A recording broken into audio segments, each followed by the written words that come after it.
I'm conservation architect working from Wellington and Nelson in New Zealand. Spend a week in each place. I do a lot of work for local authorities, and that includes things like heritage audits of heritage buildings for listing on their district plans, writing conservation plans for their own buildings and so on. This particular project is up in Hamilton, which is fourth largest city in New Zealand, and it began really with a call from the local community, because they felt that the built heritage in their community was being destroyed, and they wanted it protected through the district plan. So a group of us, there was a landscape architect, planners, and me, and a couple of historians worked together to define what heritage or potential heritage there was in this particular suburb, which is Hamilton East. And so we did a visual survey and an historical survey, and we came up with a number of individual buildings and 2 or 3 areas that we felt could be considered as significant and listed on the district plan. Okay. The area that I'll be talking about is an area of Californian ranch housing, and it reflects one of the 4 major developments of this particular suburb.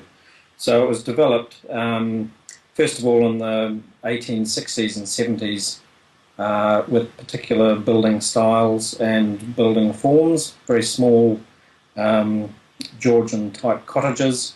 Then again in the 1890s with villa type buildings, mainly housing. And then again in the 20s and 30s we're looking at Californian bungalow and Spanish mission styles and so on. And the Californian ranch style was the last major development of this particular area, and it has a high level of authenticity and intactness. And I suppose the issue really is that the Californian ranch style is the most common style for housing in New Zealand from the 1950s and 60s. So no one really has done any historical research into its development or where it came from. It's just seen as the standard, ordinary, boring New Zealand house. So we're finding it a bit difficult to enthuse people that this really has some heritage value and significance. So it's kind of a work in progress. We've managed to list individual buildings, but this particular area that I'm proposing be listed, they've kind of put it on hold while they look at the whole of the city, and perhaps they'll come back to it. The Californian ranch individual housing that I've proposed, they've turned down.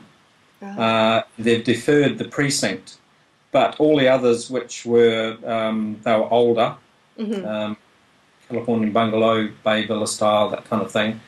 I think because of the perception of what heritage is, it has to be old to be considered as significant. And hey, we're talking of 1950s and 60s housing. They don't see that as important. They don't see it as needing protection. So we're fighting a bit of an uphill battle, but I'm sure it will come about. The suburb itself has a really interesting history. It's where the city began. It was a military settlement. In New Zealand in the 1860s, there was an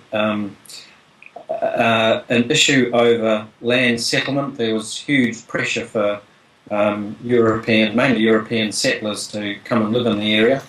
There were indigenous people who lived in the area, and as you can imagine, there were a few conflicts over who should have the land, and that's now being settled 150 years on in tribunal hearings, so they are now getting compensation for what went on 150 years ago.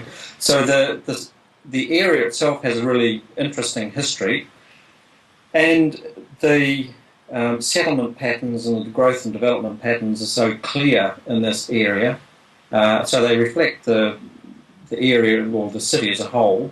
Mm-hmm. And just in terms of the Californian branch precinct, there was a huge need for housing immediately after the war with returned soldiers and so on, and there had been almost no construction during the war. So there was a huge demand and need for housing, and at the same time local building companies had set up manufacturing plants for manufacturing timber-framed housing. So at the same time they were able to use the Californian ranch style, which was a very cheap and easy way of construction, cheap and easy style to build. So it coincided with these new manufacturing enterprises in the area, and at the same time there was the availability of huge amounts of timber.